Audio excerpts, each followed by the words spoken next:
Hello everyone, welcome to our channel Easy Preparation। आज आम NMMS exam 2025 महामाराथन class करवा। यही महामाराथन क्लास रे पेपर 2 सेट रो तुमर अष्टम श्रेणी विज्ञान रो पार्ट 2 रो आम क्लास करवा। पार्ट 1 रे आम चैप्टर 1 रु चैप्टर 10 पर्यंत कंप्लीट करथिले। आज आम पार्ट 2 रे चैप्टर 11 रु चैप्टर 18 पर्यंत आम कंप्लीट करवा। राइट, अष्टम श्रेणी रो विज्ञान आज कंप्लीट हेबो। तो स्टार्ट करिए ताले क्लास को। देखो, हेलो एवरीवन। तो आज आम अष्टम श्रेणी विज्ञान पढ़ा। पार्ट 1 रे आम प्रथम 10टी पाठ को कंप्लीट करथिले। आज आम एकादश अध्याय रू नहीं अष्टादश अध्याय पर्यंत आलोचना करवा। तो आमर महामाराथन क्लास रे आम नॉन स्टॉप बहुत गुड़िए चैप्टर को कंप्लीट करछंती। आम गाइड रू नोट्स गुड़िक कंप्लीट करछंती। देन एमसीक्यू मध्य रही तुम मैंने प्रैक्टिस कर पारिबो। तो सहित बही मध्य जहाँ रही सब एक्स्ट्रा इंपोर्टेंट ता मध्य तुमको जणा जाउछि। तो आज क्लास को आरंभ करवा।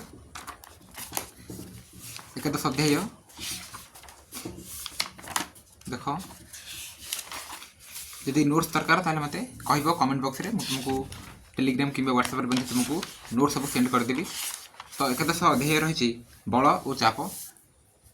देख, फास्ट आम कनसेप्ट पढ़ा, देन एमसीक्यू रही मुझे तुमको कहबी आउ बुक रू जहाँ रही मुझे जनइबी। तो बल और चाप एकादश अध्याय ये देख जहाँ रही जहाँ स्थिर वस्तु को गतिशील एवं गतिशील वस्तु को स्थिर करें, यार गतिर बेग वृद्धि कि ह्रास करें कि यार गतिर दिग बदल पारे, ताकू बल कहती। बल कौन पिला माने ना गतिशील वस्तु को हूँ स्थिर कर गतिशील कराइपर कि जो बेगर वृद्धि कि ह्रास कर दिगबंधी परिवर्तन कर कौन ना बल। बल एक सदस्य राशि, कारण यार परिमाण और दिग रही है। यह पे सदस्य राशि आसो परिमाण रही सहित दिग रही। राइट, डिस्टेंस सहित डायरेक्शन रही। बल वस्तुर गति अवस्था कि आकृति कि उभय गति अवस्था और आकृति परिवर्तन घटाई पारे।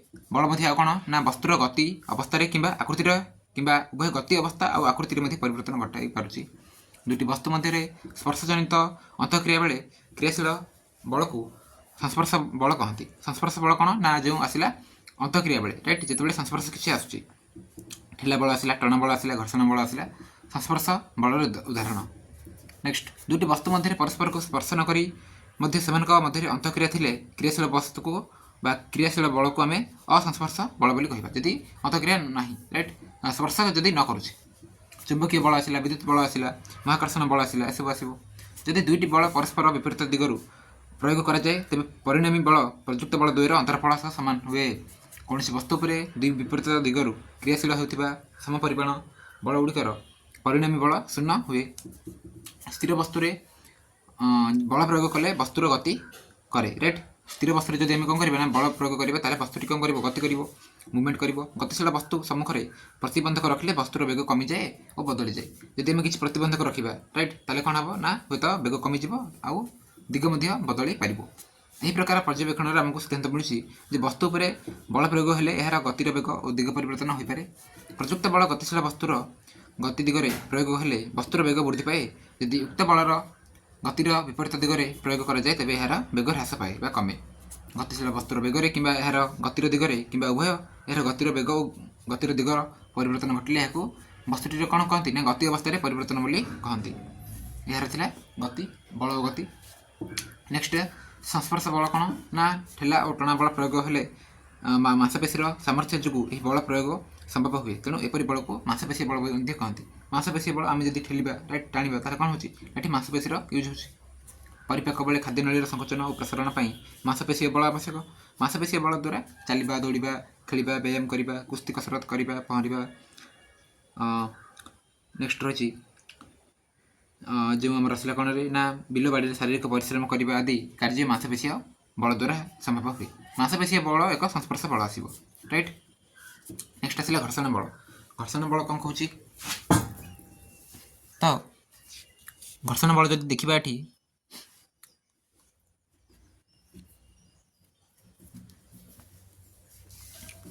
एक गड़ुवा बल किसी समय पर आपे आपे स्थिर होता है। ए क्षेत्र में सीधासख कौन बल वस्तु पर क्रियाशील होता जमापड़ूना। तेणु एक लुकायित बल वस्तु पर कौन हुए ना क्रियाशील हुई वस्तुर गतिर अवस्था को परिवर्तन कर जमापड़ी कारण बल बिना गति अवस्था परिवर्तन असंभव बिना बल में गतिर अवस्था परिवर्तन आसपार ना यह अदृश्य बलटी वस्तुर गति दिगरे विपरीत दिगरे कार्य करे यह घर्षण बल बोली कहती लगालगी हो रही दुईटी पृष्ठ मध्य आपेक्षिक गति घर्षणर कारण आपेक्षिक गति बेले गोटे पृष्ठ अन्य पृष्ठ को संस्पर्श बस्पर्श करते तेणु घर्षण बल संस्पर्श बल राइट।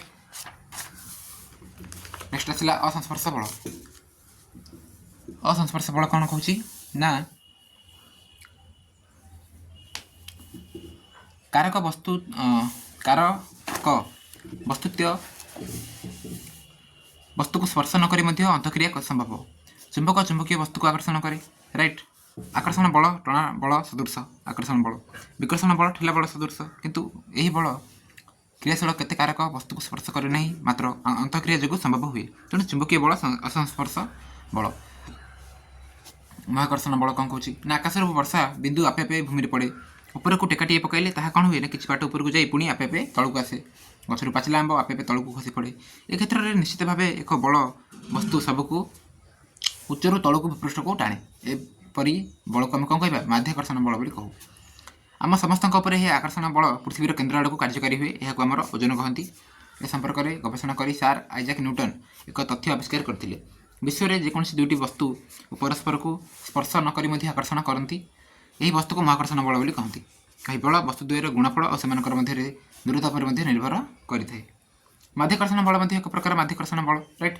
माध्याकर्षण बल एक प्रकार माध्याकर्षण बल पृथ्वी पृष्ठ पृथ्वी पृष्ठ किसी उच्चतार रही जेकोसी वस्तु को मध्य क्रियाशील माध्याकर्षण बल ही माध्याकर्षण बल तो महाकर्षण बल ये कहीपर राइट। महाकर्षण बल माध्याकर्षण बल महाकर्षण बल एक असंस्पर्श बल आसो राइट। महाकर्षण माध्याकर्षण बल असंस्पर्श आसो बोली कहुई तो ये तुम एमसीक्यू रही एमसीक्यू गुड़ी तुम्हें भल भाव कौन कर ना स्क्रीनशॉट नियो स्क्रीनशॉट नहीं पढ़ी ना जदि तुमको पीडीएफ जदि दरकार ताले मते कहबो मु तुमको पीडीएफ मते सेंड करदेबी ठीक अच्छे।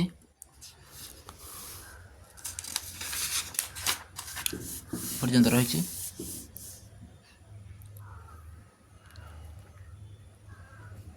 नेक्स्ट टाइम देखिबा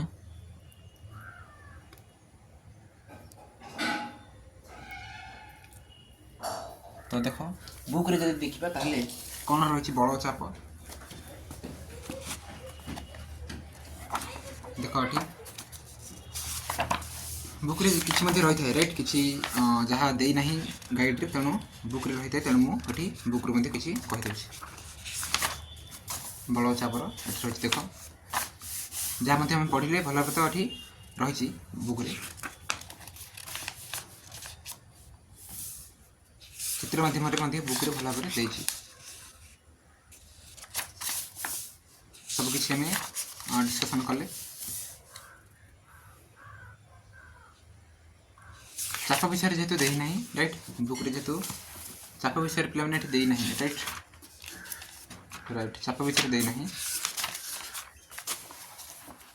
चाप जब देखा ताले ये देख रही चाप समान कौन ना प्रयुक्त बल बाय क्षेत्रफल राइट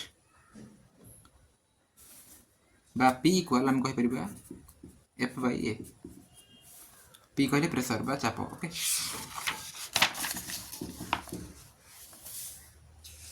नेक्स्ट सब रही एक मध्य पढ़ी जहाँ देना ये पढ़ी भल भाव। नेक्स्ट आम घर्षण बा फ्रिक्शन को डिस्कसन करिबा। फ्रिक्शन कौन कहूँ रे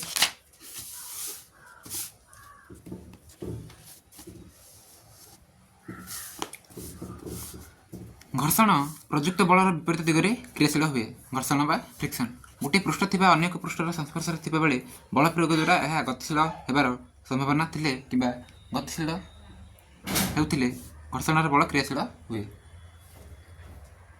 नेक्स्ट देखिबा नेक्स्ट रही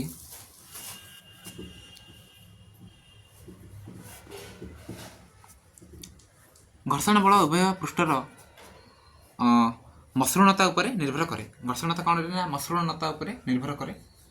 देख ବସ୍ତୁଟି ଠିକ୍ ଗତିଶୀଳ ହେବାକୁ ଆରମ୍ଭ କରିବା ଅବସ୍ଥାରେ ଏହାର ପୃଷ୍ଠ ଉପରେ କ୍ରିୟାଶୀଳ ସର୍ବୋଚ୍ଚ ସ୍ଥୈତିକ ଘର୍ଷଣ ବଳକୁ ନରମ ଏଠି କେଉଁ ବଳ ବୋଲି କୁହାଯାଏ ନା ଏଠି କୁହାଯାଏ ଚରମ ଘର୍ଷଣ ବଳ ବୋଲି କୁହାଯାଏ।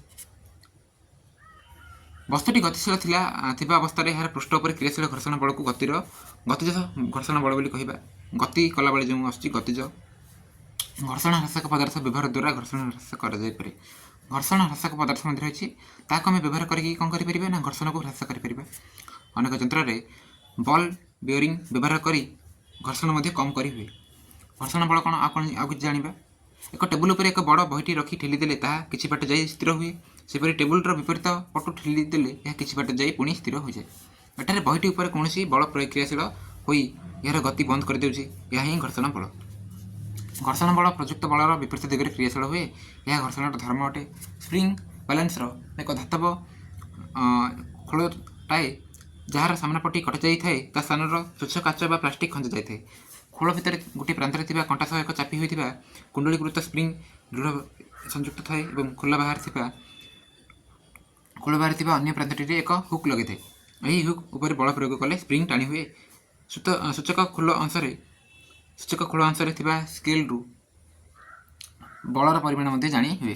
ପ୍ରଯୁକ୍ତ ବଳ ଥାଇ ବସ୍ତୁଟି ଗତିଶୀଳ ହେଉନଥିବା ଅବସ୍ଥାରେ ପୃଷ୍ଠଟି ଉପରେ କ୍ରିୟାଶୀଳ ଘର୍ଷଣ ବଳକୁ ସ୍ଥୈତିକ ଘର୍ଷଣ ବଳ ବୋଲି କୁହାଯାଏ ବା କହନ୍ତି। ଘର୍ଷଣର ଉପକାରିତା।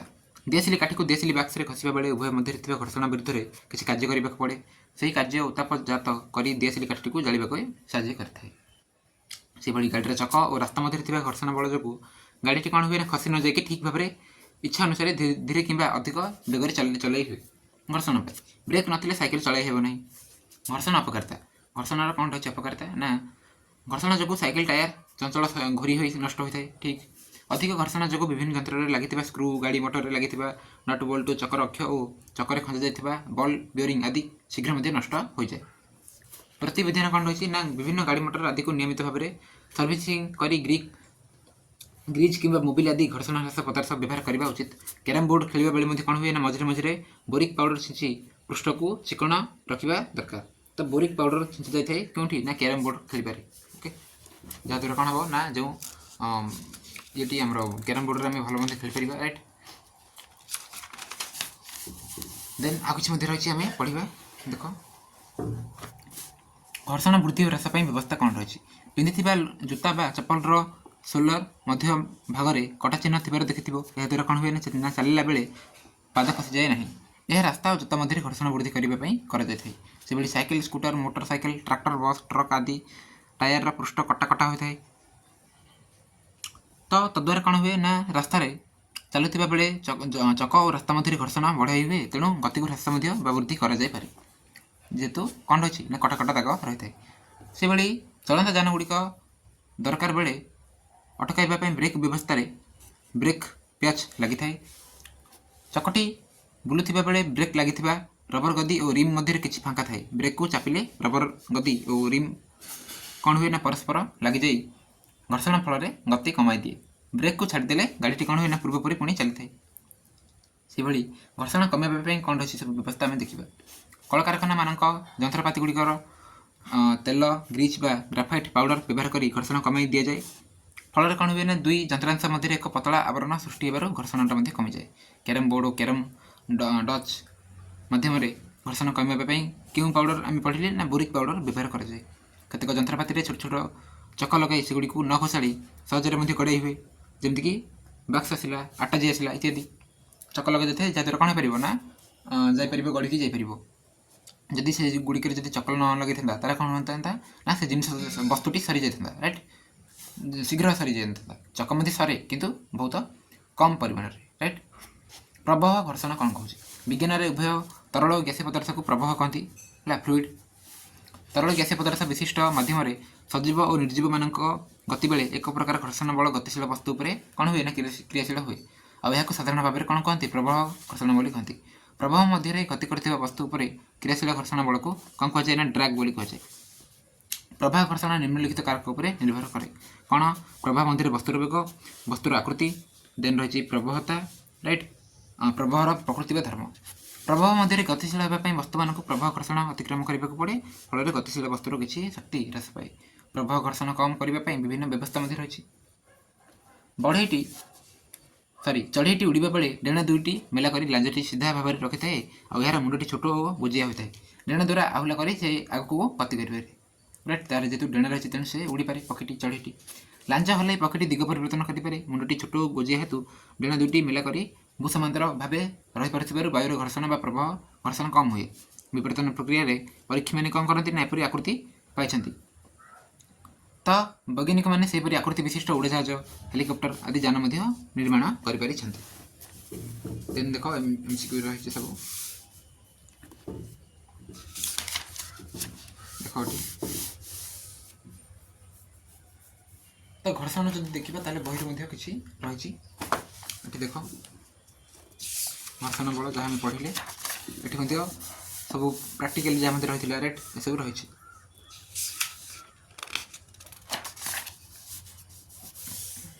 नेक्स्ट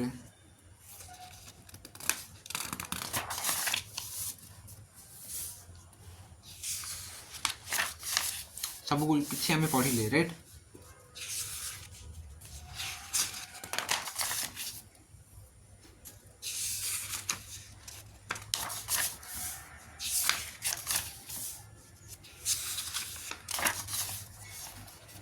नेक्स्ट आम ध्वनि को पढ़ा ध्वनि कौन कहूँ रे ना साउंड ओके कंपित वस्तु ध्वनि सृष्टि हुए तो कंपित वस्तु ध्वनि सृष्टि हुए अर्थात ध्वनि शुणा जाऊ नथिबा बेले ताहाकू स्पर्श कले कंपन अनुभव करिहेबो नाही तो ध्वनि कण रे आमे सुनि पारू कि शुणा जाऊ नथिबा बेले ताहाकू स्पर्श करि मध्ये आमे अनुभव करि पारू ध्वनि को आमे सुनि पारू वस्तुर आखपाख बा आगपछ किंबा ऊपर तळ गति जोगु ही कंपन सृष्टि हुए कंपन बंद हेले ध्वनि आदौ सृष्टि हेबो नाही गोटे कंपित वस्तु ध्वनि सृष्टि हुए केतेक क्षेत्र में ही कंपन को सहजरे देखी हुए अधिकांश क्षेत्र में कंपनर आयाम आम्प्लीट्यूड एत छोट जे ताहा आमको देखा जाए ना मात्र ताको अनुभव आम कर मनुष्य सृष्टि करथिबा ध्वनि मनुष्य मैंने स्वरपेटिका साहाଯ୍ୟରେ कौन करती ध्वनि सृष्टि करती गलारे आंगुड़ी रखिले एक स्थान उच्च जना पड़े यह आम शरीर स्वरबाक्स कहती यह वायु नलीर ऊपर भाग में रही है से भली दुईटी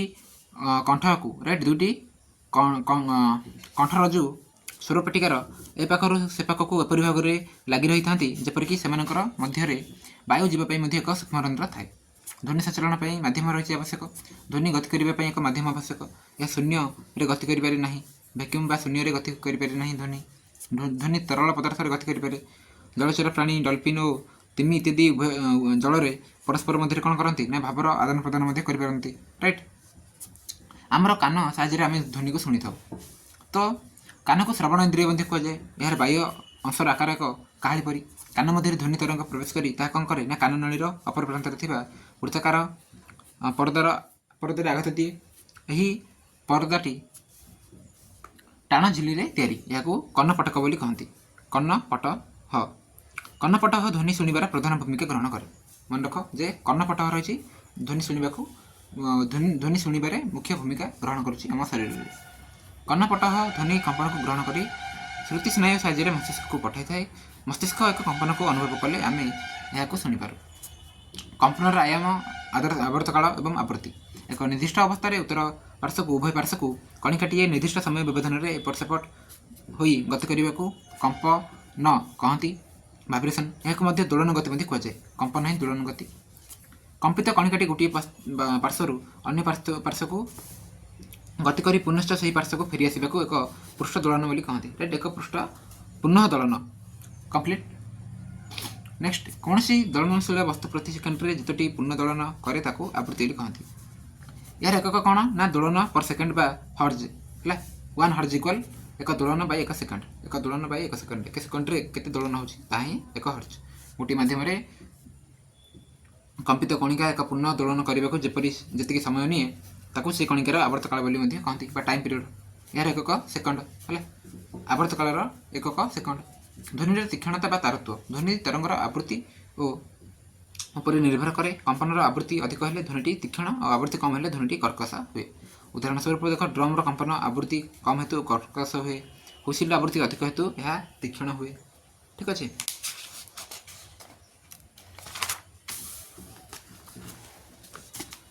नेक्स्ट रही खाद्य एवं श्राव्य एवं अश्राव्य ध्वनि। श्राव्य जहाँ शुणा जाए राइट, अश्राव्य जहाँ शुणा जाए नहीं। मानव कर्ण 20 हर्ज कम आवृत्ति विशिष्ट ध्वनि को शुणिपारे नहीं। मन रख, यही प्रकार ध्वनि को अश्राव्य ध्वनि कहुए। 20,000 हर्ज बा 20 किलो हर्ज कुरु ऊर्ध्व आवृत्ति विशिष्ट ध्वनि मानव कर्ण शुणिपारे नहीं। मानव कर्णर श्राव्य आवृत्ति परिसर केवल केते ना 20 हर्ज 20 हर्ज पर्यंत, 20 किलो हर्ज। कुकुर मैंने 50 हर्ज आवृत्ति विशिष्ट ध्वनि को शुणी पारती। बादुड़ी 100 किलो हर्ज ध्वनि को शुणिपारे। आजिकल विभिन्न रोग चिन्हट कौन हो अल्ट्रासाउंड यंत्र व्यवहार कर निर्गत तरंगर आवृत्ति 20 हर्ज बेसी होता है। ध्वनि प्रदूषण यार कारण बाहर अदरकारी विभिन्न गैस और कणिक मान उपस्थिति जो ध्वनि प्रदूषण हुए। गाड़ी मोटर केंका शब्द है, कलकारखाना जो बाहर राइट यंत्रपाति निर्गत घर घर नाद, विभिन्न विस्फोरण ध्वनि, देन आतसबाजी फुटबार शब्द, डाकबाजी यंत्र उच्च तीव्रता विशिष्ट ध्वनि आदि ध्वनि प्रदूषण मुख्य कारण अटंती। ध्वनि प्रदूषण क्षतिकारक प्रभाव रही। ध्वनि प्रदूषण उच्च रक्तचाप, हृदरोग, हार्ट अटैक, विभिन्न प्रकार स्नायुविक रोगर कारण होता है। मात्राधिक ध्वनि कार्य कले व्यक्तिर श्रवण शक्ति संपूर्ण व आंशिक मात्रा नष्ट हो संभावना थाए। तेणु आम जो अधिक बा हाई साउंड रू कौन करने को पड़ो ना आमको बचाक पड़ो। ध्वनि प्रदूषण को कमाई पार यार उपाय रही। यंत्रचालित मेसीन और गृहोपकरण में साइलेंसर खंजा आवश्यक। जानवाहन श्रुति मधुर हर्न व्यवहार करने आवश्यक। रास्तार उभय पार्श्व और गृहर चतुर्पार्श्व वृक्षरोपण कर ध्वनि प्रदूषण को ध्वनि प्रदूषण कुप्रभाव को आम कमाई पार। गछ कौन करे ना कि साउंड को ऑब्जर्व करें। ठीक अच्छे, तेणु आम वृक्षरोपण कर ध्वनि को कौन कर कमाई पार। ओके, शब्द प्रदूषण रही। शब्द प्रदूषण तेणु आम यहाँ कमाई पार। ये MCQ रही सब कौन कर तुम्हें प्राक्ट कर स्क्रीनशॉट नियो यहाँ प्राक्ट कर ध्वनि देख जहाँ रही तुम बुक रे। ओके,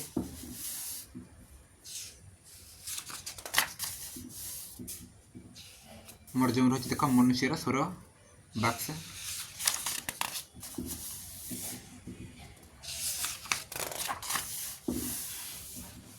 ये देख रही मानव कर्ण, ये रही कर्णपट राइट, आम शुणिपार।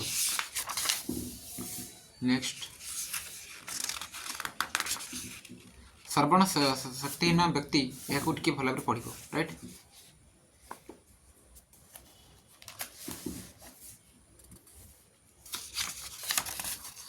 रही। नेक्स्ट आम देखा विद्युत स्रोतर रासायनिक प्रभाव। देख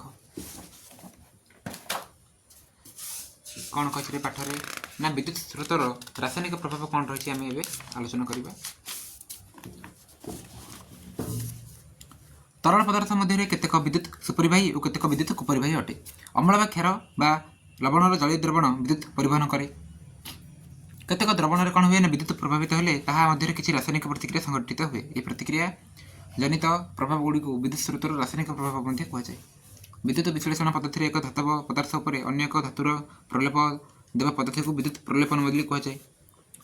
प्राय समस्त धातु विद्युत सुपरिवाही। शुखिला काठ, रबर, कागज, प्लास्टिक, काच, पोर्सिलिन आदि विद्युत कुपरिवाही।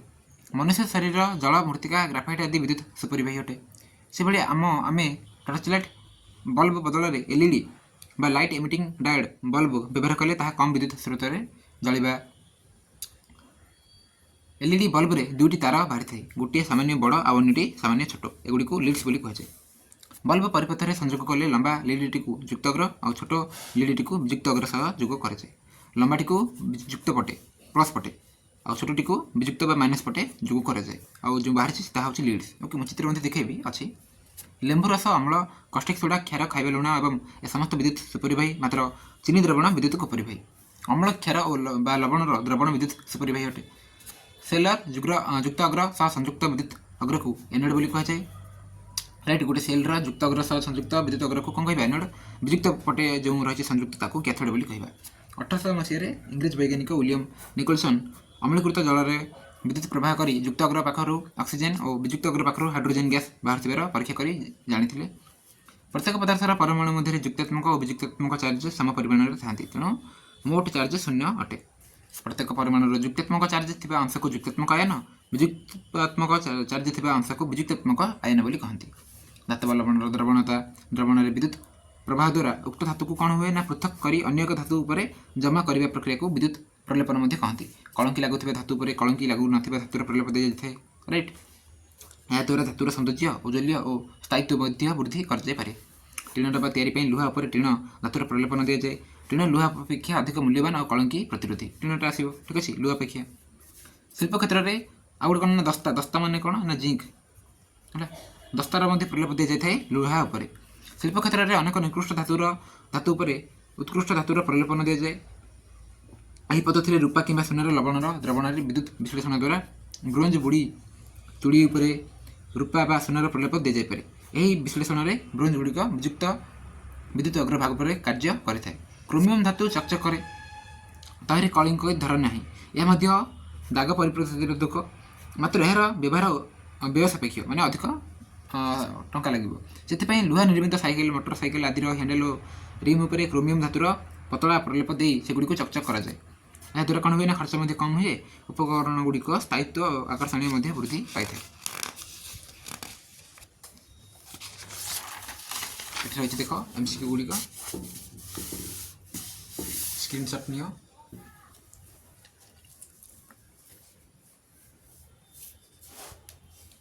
नेक्स्ट आम देखा बुक रू कौन रही देखा देन आम नेक्स्ट पाठ को जी। विद्युत स्रोतर रासायनिक प्रभाव कौन सब रही है आम पढ़े जहाँ राइट। ये देख जो एलईडी रही एलईडी कौन हुए ना गोटे पट देख गोटे पट थी बड़ थी लीड है यह कौन कहे ना लीड बोली कहे ये गोटे पटे सान थी ठीक अच्छे। नेक्स्ट तो लंबाटी को लंबा लीड को युक्तात्मक मैंने एपटे प्लस एपटे माइनस संयुक्त दि जाए राइट जो बैटेरी जो संयोग दि जाए बाकी ये सब रही राइट तुम ये देखिपर। नेक्स्ट देख विद्युत प्रलेपन केमती दि जाए ये रही। नेक्स्ट केतेक प्राकृतिक घटना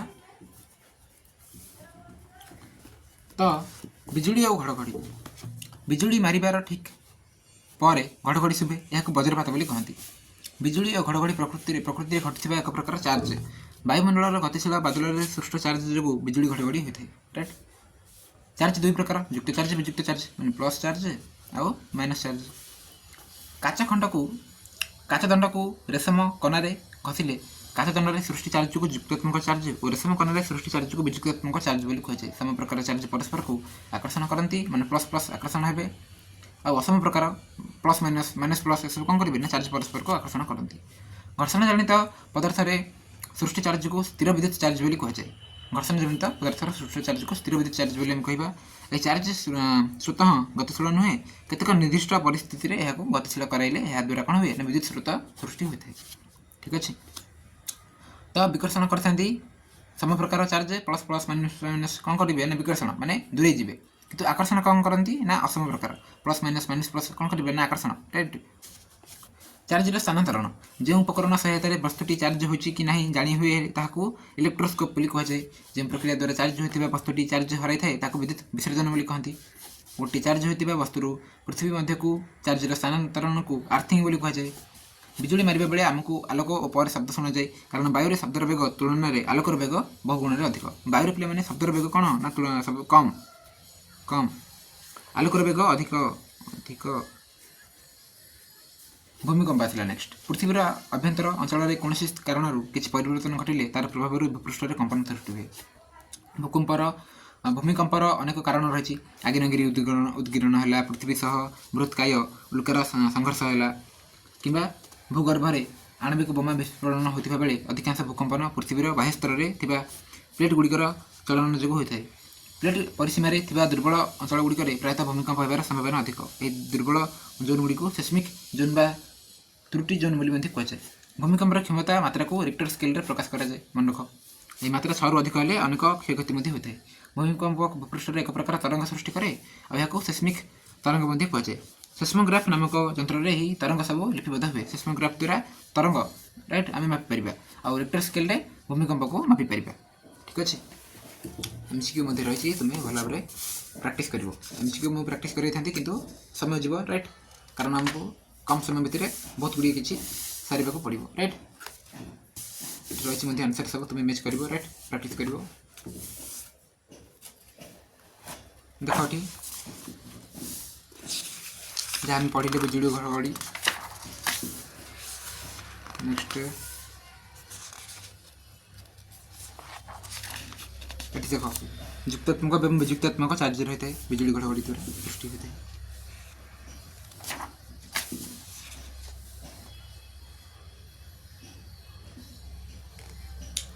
एठी रही देखा जाए पृथ्वीर गठन केमिति ना अंतः कोर रही बाह्य कोर रही देन मेंटल आउ भूत यही भाव में आम पृथ्वी तैयारी।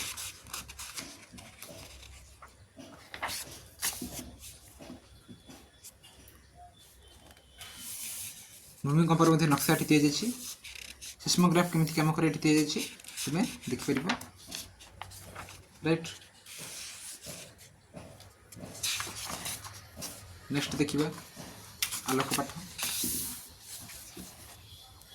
आलोक बा लाइट कौन कहूँ ना ये प्रतिफलनार नियम समतल दर्पण उपरे आलोक रश्मिटी बाधा पाई अन्य एक दिगरे प्रतिफलित हुए। जो आलोक रश्मिटी कौन एक पृष्ठ उपर पड़े ताकू आपतित रश्मि बोली कहती। प्रतिफलन पर जो रश्मिटी से पृष्ठरू तार दिग परिवर्तन कर फेरी आसे ताकू प्रतिफलित रश्मि बोली कहती। आपतित रश्मि और अभिलंब मध्यवर्ती कोण को आपतन कोण बोली कहुए। प्रतिफलित रश्मि अभिलंब मध्यवर्ती कोण को प्रतिफलन कोण बोली कहुए। प्रथम नियम कौन कहूँ आपतन कोणर परिमाण प्रतिफलन कोणर परिमाण सह सामान हो। द्वितीय नियम आपतित रश्मि आपतन बिंदुरे अंकित अभिलंब और प्रतिफलन रश्मि एक समतल में अवस्थान करते। कौन व्यक्ति समतल दर्पण सम्मुखें ठिया हेले तार प्रतिबिंब बाम हाथ डाण हाथ परी एवं डाण हाथ बाम हाथ परी देखा जाए माने पार्श्व परिवर्तन हुए। यह पार्श्व परिवर्तन कहते। कौन हो गोटे सरफेस रही जिते आलोकटी जाऊँगी तो कौन हम ना पुणी सी फेरीज राइट। जदि कौन ना आमर जो ये आसला देख लाइट गला पुणी फेरी आसो ठीक अच्छे। ये कौन हम ना जो कोण आसो सामान कोण आसो जो जाऊँगी रश्मि आ बाहर जो हूँ आपतित रश्मि। तो चित्र माध्यम आपको आगे भल भाव बुझे सम असम प्रतिफलन जदि आपतित होता एक समांतर रश्मि गुच्छ कौन पृष्ठ द्वारा प्रतिफलित होगा पर प्रतिफलित रश्मि गुड़िक परस्पर मध्य समांतर होती असम प्रतिफलन बोली कहवा। समतल दर्पण परी मसृण समतल पृष्ठर विभिन्न बिंदुरे थिबा अभिलंब गुड़िक समांतर थिबा हेतु प्रतिफलित रश्मि गुड़िक समांतर होता है। एपरी प्रतिफलन को आम सम प्रतिफलन बोली कहू। जो सब वस्तु अन्य वस्तुर आलोक आलोकित हुए ताकू आलोकित वस्तु कहती। आउ केतक वस्तुर निजर आलोक अच्छी से आलोक आम चक्षुरे पड़े आम से गुड़ी देखिपारू। जो सब वस्तुर निजर आलोक अच्छी से दीप्तिमान वस्तु बोली कहुए। तो आम चक्षुर गठन कार्य रही आम पढ़ा। चक्षुर सम्मुख भागर एक स्वच्छ अंश सामान्य बाहर को बाहरी थाए एक स्वच्छ पटल बोली कहती। यह स्वच्छ पटलर पछकू थी धूसर रंगर मशाल कनिनिका रही है। कनिनिकार केन्द्र में गोटे रंध्र थाए नेत्र पितुला बोली कहती। वस्तुर उज्ज्वलता अनुसार नेत्र पितुला प्रसारित संकुचित हो चक्षु मध्य को आवश्यक परिमाणर आलोक नियंत्रण कर पठाई थाए। नेत्र पितुला पछभाग में गोटे चक्षु लेंस थाए। यार मध्यभाग मोटा चक्षु लेंस वस्तु आसुवा आलोक को फोकस कर चक्षु भितर थिबा मुकुरिका उपरे पकाए। मुकुरिकार दुई प्रकार कोष अच्छी सेगुड़िक कौन ना कोन्स आउ रड्स एवं रड्स। कोन्स कौन कहते एगुड़िक उज्ज्वल आलोक प्रति संवेदनशील कोन गुड़िक रंग चिन्हवे कौन हमें ना सहायक हमें। रड्स कौन कहते रड्स ना एगुड़िक क्षण आलोक प्रति संवेदनशील। नेत्र स्नायु और मुकुरिकार मिलन स्थल में कौन स्नायु कोष न थाए तेणु यह स्थान में आलोक रही पड़े कौन वस्तु देखी हुए ना। यह बंधु को अंधबिंदु बंधिया कहुए। केतेक व्यक्ति दूर वस्तु को स्पष्ट देखिपारती नहीं मात्र निकट वस्तु को स्पष्ट देखिपारती या समीप दृष्टि बोली कहुए। अन्य पक्षे केतेक व्यक्ति दूर वस्तु को स्पष्ट देखिपारती मात्र निकट वस्तु को देखिपारती नहीं या दूरदृष्टि बोली कहुए। समीप दृष्टि पाख वस्तु को देखिपारे दूरदृष्टि दूर वस्तु को देखिपारे राइट। ये एमसीक्यू रही तुम्हें भल भाव में प्राक्ट कर। देन आम देखा नेक्स्ट एपटे रही बुक जब आम देखा ताले देख जदि आम गोटे मिरर नेबा राइट आउ लाइट नेबा तो देख जितेबाला मिरर नौ ये देख ये चित्र को तो मिरर नौ मिरर गोटे रखिंट मिरर कौन हो ना करेन्ट अप्लाई मैंने पुणी रिफ्लेक्ट हो पार राइट। तो आम कौन कले ना प्रतिफलित रश्मि देख ये आपतित रश्मि है राइट गला रश्मिटा जिते बाजिला मिरर को से पुणी हम कौन ना प्रतिफलित हम है प्रतिफलित हम। तो जदि आम सीधा गोटे भूलंब गोटे टाणा राइट अभिलंब गोटे टाणा ताले कौन हम ना एपटे आई को आर सेम हम मैंने आपतित रश्मि प्रतिफलित रश्मि जो कोण आसला ता सेम हम राइट जो जमी जाओ तार अपोजिट सेमती ही जीव ठीक अच्छे ये टाइप तुम चित्र देखिपार राइट नेक्स्ट देख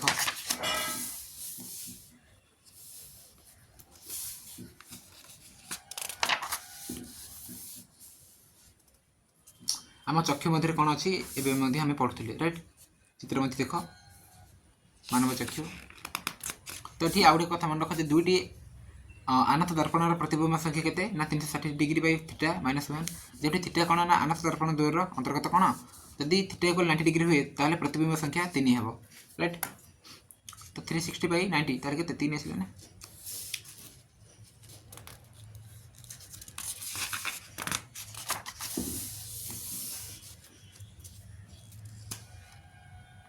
तो गोटे व्यक्तिर चक्षु नील कहबार अर्थ होची यार कन्निका देखा नील राइट एक मन रख बाकी जहाँ रही आम पढ़े प्रजापतिर पे तुम देखी बाकी ब्रेल पद्धति रही ब्रेल पद्धति कौन हो पारे ना अंध मान अंध मैंने देखिपारे राइट अंध मान जानापी लेटर गुड़ा ये टाइप किसी लिखा जाए राइट ब्रेल पद्धति देखी पढ़ी पर्यंत रही है नेक्स्ट देखा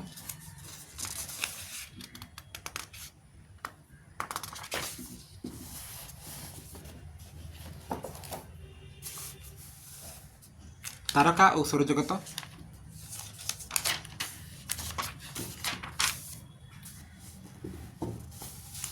तो आम तारका सौरजगत विषय में पढ़ा देख राति आकाश में देखा जाता प्राकृतिक आलोकपिंड गुड़ी महाकाशीय महाजागतिक वस्तु बोली कहुए जो महाकाशीय वस्तु गुड़िक दपदप करते तारा तारका बा नक्षत्र बोली कहुए मैंने निजे गोटे गोटे आलोकर उत्स जो महाकाशीय वस्तु गुड़िक स्थिर आलोक प्रदान करने भाई देखा जाती से ग्रह कहुए ग्रह बा उपग्रह बोली कहुए एमकर निजर आलोक ना निकटवर्ती नक्षत्र आलोक मैंने आलोकित होती सूर्य आसवे कौन ना नक्षत्र आसवे आमर ग्रह सब कौन आसो ना 8टी ग्रह रही मंगल ग्रह है पृथ्वी है बुध ग्रह है शुक्र ग्रह है सब उपग्रह कौन आसो चंद्र आसला राइट तो चंद्र चंद्र हूँ राति आकाशर उज्ज्वलतम महाकाशीय वस्तु चंद्रर निजर आलोक ना यह सूर्यर आलोक आलोकित हुए गोटे अमावास्या अन्य अमावास्या पर्यंत गोटे पूर्णिमार अन्य पूर्णिमा पर्यंत समय प्राय के 29 दिन 12 घंटा 43 मिनिट 12 सेकेंड यही समय को चंद्रमास बोली कहुए सूर्य आकर्षण और चंद्रर अवस्थान नहीं ये समय कौन हुए ना 10-12 घंटा कम बा बेसी हो पारे अमावास्या कौन हुए ना सूर्य देखा जाए ना पूर्णिमा कौन हुए ना फुल बा कंप्लीट चंद्र देखा जाए राइट सूर्य कहूँ चंद्र चंद्र देखा जाए नहीं अमावास्या पुणी अमावास्या पर 15 दिन में कौन हुए ना पूर्णिमा हुए आउ देखा जाए पूरा कंप्लीट मून देखा जाए नक्षत्र बा तारका महाकाशीय वस्तु मान दूरता आलोक वर्ष एक प्रकाश कराए आलोक एक वर्ष जो दूरता अतिक्रम करे एक आलोक वर्ष कहते आलोकर बेग सेकेंड प्रति प्राय 3 लाख किमी एक वर्ष आलोक अतिक्रम कर दूरता प्राय के 9.5 × 10⁻12 किमी यही एक आम सूर्यर दूरता प्राय 8 आलोक मिनिट आसव तारकापुंज महाकाश तारका गुड़िक विभिन्न आकार में सज्जित हो रही परी देखा जाती यह तारकापुंज बा तारापुंज बोली कहुए नक्षत्र मंडल कहुए आमर सबुठ जनाशुना नक्षत्र मंडल हूँ सप्तर्षि मंडल आकाश एक प्रश्नवाचक चिन्ह पर देखा जाए राइट ये टाइप किसी देखा ए 7 कोटी उज्ज्वल तारका दृष्टिगोचर होती पूरा 7टी देखा जाए फुटिकी भारत में यह सप्तर्षि मंडल नाम नामित अटे से काल पुरुष मंडल सप्तर्षि मंडल भली अन्यतम तारकापुंज शीत दिन संध्या पर अल्प राति हेले यह स्पष्ट देखा जाए एवं समय तुम देखिपर राति खाली आखिरे ए 7 बा 8टा तारा देखा जाती ग्रीक ज्योतिर्विद मैंने यहाँ शिकारी आकृतिर कल्पना कर शिकारी तारा बा हंटर कहुए यार मध्यभाग कौन हुए ना 3टी तारा एक रेखार रही था आकाश उज्ज्वलतम तारका सीरीयस अटे आकाश उज्ज्वलतम तारका डेस ना सीरीयस ओके सीरीयस कैसियोपिया उत्तर आकाश में देखा जाता आउ एक जनाशुना तारकापुंज यह प्रायतः इंग्रेज अक्षर W कि M परी देखा जाए कैसियोपिया ओके उत्तर आकाश देखा जाए सप्तर्षि मंडल अनुपस्थित कैसियोपिया ध्रुव तारा चिन्हबार साहाय्य करे नेक्स्ट आसला सौरजगत सूर्य तारा चारिपटे घुरुवा 8टी ग्रह से उपग्रह ग्रहणपुंज धूमकेतु उल्का इत्यादि को नहीं सौरजगत आम गठित प्रथम पढ़ा मुख्य आसवे सदस्य सूर्य सूर्यर व्यास के 1.392 × 10⁻6 किमी यह पृथ्वी व्यास प्राय 109 गुण अटे यार वस्तुत्व प्राय 2 × 10⁻⁴ 10 किलोग्राम। यह पृथ्वीर वस्तुत्वर प्राय 3 लक्ष गुण अटे। नेक्स्ट कही सूर्य तार परिवार को नहीं आकाशगंगा गैलेक्सी केन्द्र चारिपटे परिक्रमण करुच्ची। सहित सूर्य निज अक्ष चतुर्दिगरे प्राय 25 दिन थे आवर्तन करे, मैंने निज घरे 25 दिन में। यह मुख्य उपादान हूँ हाइड्रोजेन और हिलियम। सूर्य कौन रही ना हाइड्रोजेन और हिलियम रही। ग्रह आसला, ग्रह गुड़िक देखा प्राय गोलाकार। एमान गुड़िक अंडाकृति कक्षपथरे थे परिक्रमण करने जो समय लगे ग्रहर परिक्रमण काल कहुए।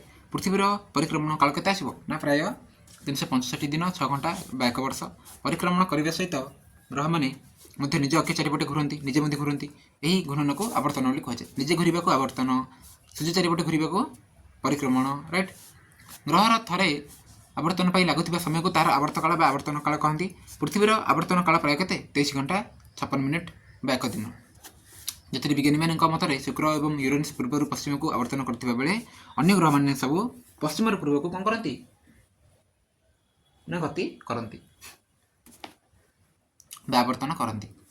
तो गोटे गोटे ग्रह विषय में आम पढ़ा।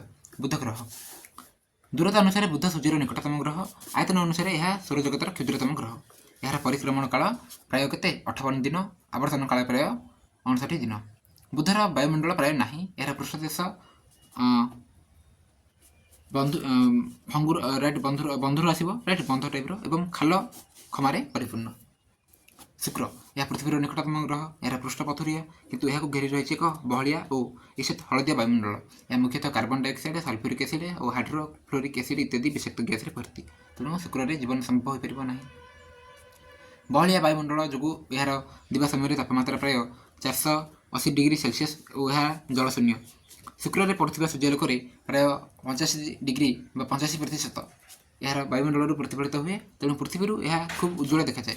क्यों ग्रह शुक्र यह संधि तारा कि पाहांती तारा कहती। यही संधि तारा पाहांती तारा शुक्र ग्रह को आम कही। पृथ्वीर स्थल भाग को भूमंडल, जल भाग को वायुमंडल तथा समस्त प्राणी और उद्भिद को जैवमंडल बोली कहुए। अनुकूल वायु, जल, भूभाग और उपयुक्त परिमाणर सूर्यालोक ही यह जैवमंडल वृद्धि और विकास में सहायक होइछि। पृथ्वी में वर्षक मध्य 6टी ऋतु अनुभूत हुए। यार विषुवतलीय समतल कक्षतलीय समतल सह प्राय 23.5 डिग्री आनीत होपरी ऋतु सब कौन हुए ना संभव हो पारे। ग्रीष्म ऋतु, वर्षा ऋतु, शरत ऋतु, शीत ऋतु सब हुए। मंगल आसला, पृथ्वी कक्षपथ बाहर यार प्रथम सौरग्रह। पृथ्वी पर 4th नंबर अच्छी मंगल। यार पृष्ठदेश लाल रंगर पत्थर और बाली गठित। मंगलर अक्ष और तार कक्ष तल सह प्राय 23.98 डिग्री ढली रही। मंगलर 2टी उपग्रह डिमस और फोबस 1877 मसीह आविष्कृत होता। नेक्स्ट आसला बृहस्पति। सौरजगतर बृहत्तम ग्रह बृहस्पतिर पृष्ठदेश मुख्यतः गैस और तरल पदार्थ गठित।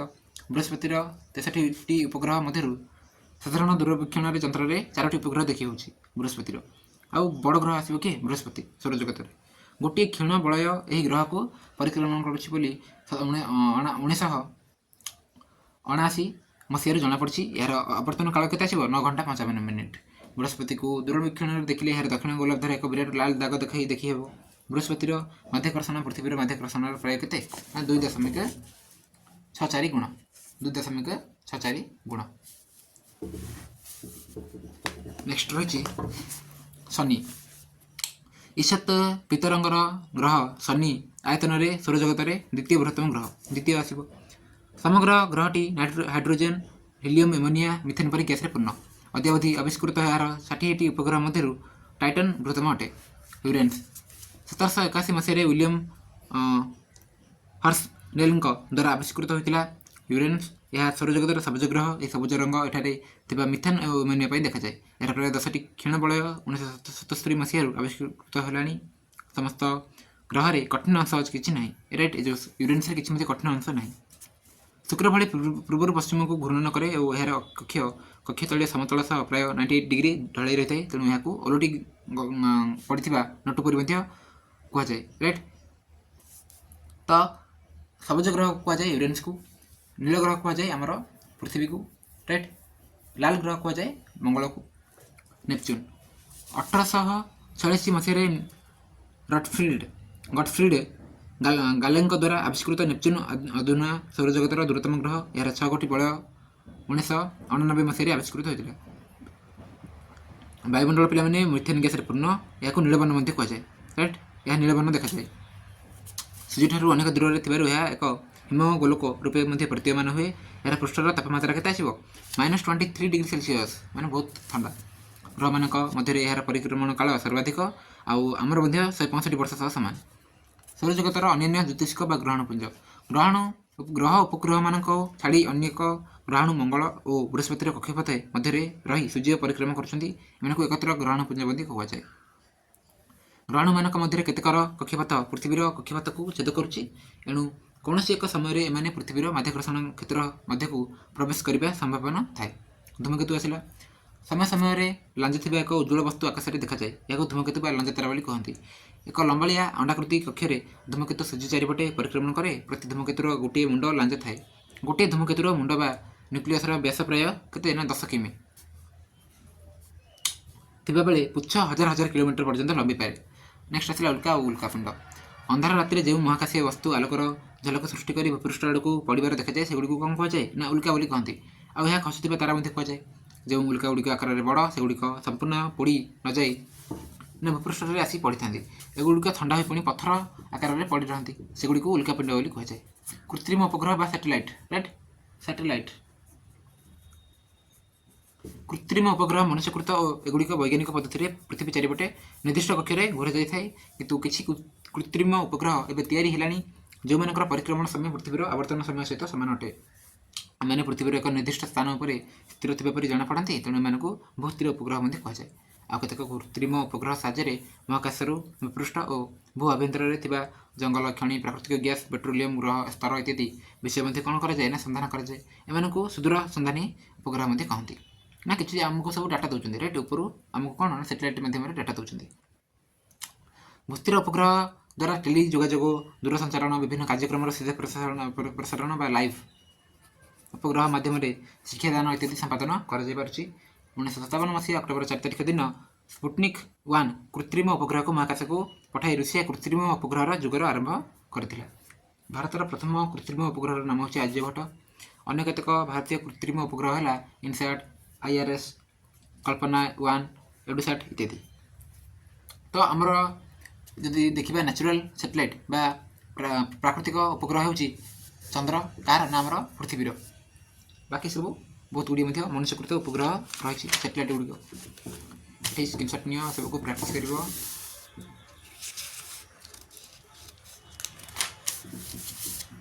ବହିରୁ ଯଦି ଦେଖିବା ତାହେଲେ ଦେଖ, ଏଠି ରହିଛି ତାରକା ସୌରଜଗତର, ଯାହା ମଧ୍ୟ ଆମେ ପଢ଼ିଲେ।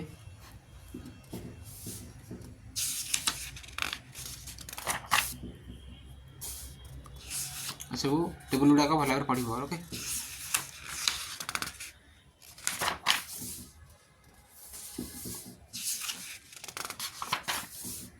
ଏସବୁ ଦେଖ।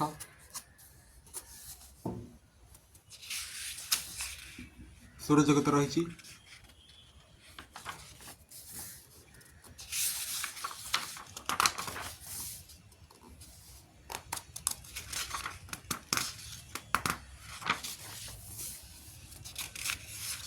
ଉପଗ୍ରହ ବା ସାଟେଲାଇଟ୍ ଗୁଡ଼ିକ ମଧ୍ୟ ଏଠି ରହିଛି, ତୁମେ ଦେଖିପାରିବ ଚିତ୍ରରେ। ତୁମର ନେକ୍ସଟ ବା ଲାଷ୍ଟ ଚାପ୍ଟର ରହିଛି ବାୟୁ ଓ ଜଳ ପ୍ରଦୂଷଣ। ଦେନ୍ ଆମର ଏଇଥ୍ କ୍ଲାସ୍ର ସାଇନ୍ସ କମ୍ପ୍ଲିଟ୍ ହେବ। ବାୟୁ ଓ ଜଳ ପ୍ରଦୂଷଣ କ'ଣ କହୁଛି? ନା ପ୍ରଦୂଷଣ ଉଭୟ ଜଳ ଓ ବାୟୁକୁ ପ୍ରଦୂଷିତ କରେ। Carbon monoxide, carbon dioxide, sulphur dioxide, nitrogen oxide, methane, chlorine ଓ କେତେକ ଧାତବ ପ୍ରଦୂଷକ ବାୟୁ ପ୍ରଦୂଷକ ଅଟନ୍ତି। ଅଙ୍ଗାରକାମ୍ଳ ଭଳି ଗ୍ରୀନ୍ ହାଉସ୍ ଗ୍ୟାସ୍ ଯୋଗୁଁ ବିଶ୍ୱତାପନ ହେଉଛି। ଜଳ ଏକ ମୂଲ୍ୟବାନ ପ୍ରାକୃତିକ ସମ୍ପଦ। ଆମେ ଜଳ ସଂରକ୍ଷଣ ମଧ୍ୟ କରିବା ଆବଶ୍ୟକ। କଳକାରଖାନା, ତାପଜ ବିଦ୍ୟୁତ୍ କେନ୍ଦ୍ର, ଯାନବାହନ, ଜାଳେଣୀ କାଠର ଦହନରୁ ନିର୍ଗ ଧୂଳିକଣା ଓ ଧୂଆଁ ବାୟୁ ପ୍ରଦୂଷଣ କରେ। ମାଟି ରାସ୍ତାରେ ଗାଈ ଗୋରୁ ଓ ଯାନବାହନ ଗଲେ ଅଧିକ ଧୂଳି ଉଡ଼ି ବାୟୁ ମଧ୍ୟ ପ୍ରଦୂଷଣ କରେ। ଆଗ୍ନେୟଗିରି ଉଦ୍ଗୀରଣରୁ ନିର୍ଗତ ବିଷାକ୍ତ ଗ୍ୟାସ୍ ବାୟୁ ପ୍ରଦୂଷଣ କରିଥାଏ। ସମସ୍ତ ବାୟୁ ପ୍ରଦୂଷଣ କରିଥାନ୍ତି। ରାଇଟ୍, ସବୁ ବାୟୁ କ'ଣ କରନ୍ତି? ନା ବାୟୁକୁ ପ୍ରଦୂଷଣ କରିଥାନ୍ତି।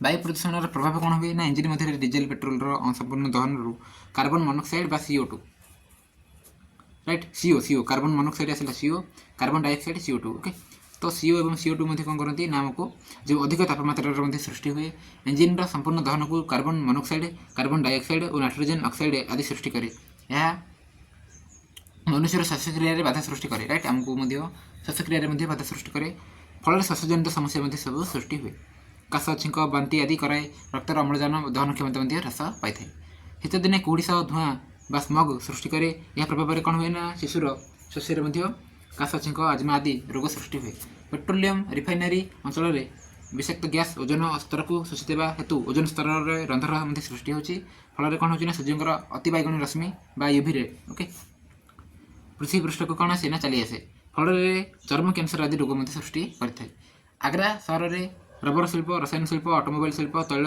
रिफाइनारी जो वायुमंडल में कौन हुए ना अधिक सल्फर डाइऑक्साइड नाइट्रोजन डाइऑक्साइड मिशुची से सुप्रीमकोर्ट अंचल कौन कर जानवाहन में CNG और LPG को इंधन रूप में व्यवहार करने को निर्देश जारी रखिंट आग्रा पे क्यों स्टेट आसो मत कह राइट क्यों राज्य आग्रा रही आग्रा कौन रही मत कह सबुज कोठरी प्रभाव बा ग्रीन हाउस इफेक्ट एवं विश्वतापन कौन रही आम पढ़ा पृथ्वी पृष्ठ को सूर्यलोक उत्तप्त करे सूर्य रश्मिर किसी अंश पृथ्वी द्वारा सूचित हो अवशिष्ट महाकाश को फेरी जाए नर्सरी में ग्रीन हाउस मध्य को उत्ताप प्रवेश करें मात्र यह मध्य बाहरी पारे नहीं फल कोठरी तापमात्रा वृद्धि पाए यह सबुज कोठरी प्रभाव कहते जंगल क्षय होगा कलकारखाना संख्या वृद्धि जनसंख्या विस्फोरण फल कौन हो वायुमंडल में अंगारकाम्ल दिन को दिन बढ़ी लगी तेणु पृथ्वीर हाराहारी तापमात्रा बढ़ी चलुची या ग्लोबल वार्मिंग बा विश्वतापन बोली कहती यह भयंकर विपद कहती यह जो वृष्टिपात समुद्र पतन वृद्धि जलवायु प्रभावित हुए देन कृषि उद्भिद तथा प्राणी मैंने क्षतिग्रस्त होती सबुज कोठरी गैस को नियंत्रण कर नपारे चलित शताब्दी शेष बेलू पृथ्वीर तापमात्रा 2 डिग्री सेल्सियस बढ़ी बरफ तरल ग्लोबल वार्मिंग एक संकेत बरफ तरलुँ राइट फल समुद्र पतन वृद्धि हे समुद्र पतन कौन हे ना वृद्धि हे आ कौन रही ना जल प्रदूषण आम बचा और बढ़ापी जल आवश्यक नदी जल विषाक्त रासायनिक पदार्थ मिसी जल को दूषित करे जल प्रदूषित कर पदार्थ को जल प्रदूषक कहती प्रदूषण कौन ना जहाँ होट पल्यूसन आ प्रदूषक कौन ना चाहे जे कराए प्रदूषण तो जल ही जीवन जल को आम कौन करने पड़ो ना प्रदूषण न करें भल जल किपर प्रदूषित हुए आम देखा ना WWF world wide fund for nature संगठन अनुधान जना जाइए पृथ्वीर बेसी प्रदूषित विपदग्रस्त तथा अवक्षय मुख्य 10टी नदी मध्य गंगा नदी अन्यतम गंगा नदी मध्य कौन हो प्रदूषण होतु क्रमवर्धिष्णु जनसंख्या और शिल्पायन द्वारा गंगा नदी बेसी प्रभावित हेतु यार पुनरुद्धार संभावना खूब कम कारण कानपुर सहर में प्राय 5000 अधिक शिल्प रही अधिकांश सार कारखाना चमड़ा कारखाना और रंग कारखाना जो विषाक्त तरल आवर्जन बाहर तरल आवर्जना गुड़ाक कौन हुए ना से नदी में छाड़ दि जाए तेणु नदी मध्य कौन हुए ना पल्यूसन हुए जल में आर्सेनिक सीसा और फ्लोराइड मात्रा अधिक है यह जीव पर विषाक्त प्रभाव पकाए कीटनाशक तृणकुमारी रासायनिक सार जमी व्यवहार जल को कौन करे ना प्रदूषण करे प्रदूषित जल व्यवहार करथिबा लोक हईजा टाइफॉइड जंडिस आदि रोग कौन होती आक्रांत होती उत्तप्त जल प्रदूषक उत्तप्त जल कौन आसो ना प्रदूषक आसो तापज विद्युत शक्ति केन्द्र और अन्य शिल्प जलर नदी में प्रवेश कले नदी जल कौन हुए ना प्रदूषित हुए गंगार पुनरुद्धार 1985 तर गंगा एक्शन प्लान राइट गंगार पुनरुद्धार आम केमी गंगा नदी को सफा रखा गंगा एक्शन प्लान हो 1985 मसीह एक योजना आरंभ कर सरकार अनेक शिल्पर दूषित आवर्जना विषाक्त रासायनिक पदार्थ नदी और झरणा मानकर जल को प्रदूषित करते नेक्स्ट कहले पानीय जल कौन आउ जल शोधन उपाय सब कौन पीवा योग्य पानी को पानीय जल कहती जलाशय छाड़ा पूर्व नर्दमा जल को जल विशोधन यंत्र द्वारा कौन हुए ना शोधन कराए परिस्रवण पद्धति किसी परिमाण में जल विशोधन कराए श्री यार उपर लक्ष्य दियो रिड्यूस कम व्यवहार रियूज पुनः व्यवहार रिसाइकेल पुनः चक्रण सहरांचल जोग दी जाता पानीय जल जोगाण पूर्व म्यूनिसिपालिटी द्वारा भौतिक रासायनिक पद्धति कौन हुए ना ताकू शोधन कर जल विशोधन पर क्लोरीन बटिका और ब्लीचिंग पाउडर व्यवहार कराए आम वाटर को सफा कर रही प्राक्ट कर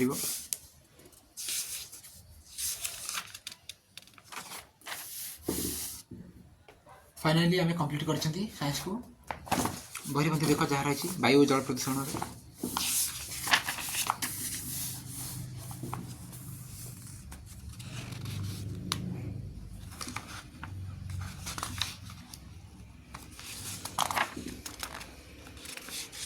विश्वदर्पण कौन कही ये पढ़ ओके जहाँ भी पढ़ले कि देती से देख ये जो टेबुल गुड़ा टे पढ़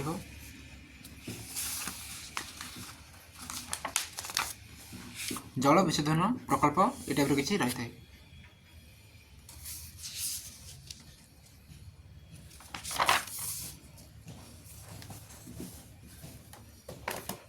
फाइनाली आम 8th क्लास साइंस को कंप्लीट कर राइट 18टी अध्याय रही है 18टी अध्याय को आम कंप्लीट कर नेक्स्ट क्लास आम सप्तम श्रेणी विज्ञान को पढ़ा ठीक अच्छे ताले क्लास को एंड करवा तुम 8th क्लास साइंस कंप्लीट हो नेक्स्ट क्लास आम 7th क्लास साइंस को पढ़ा। Thank you all.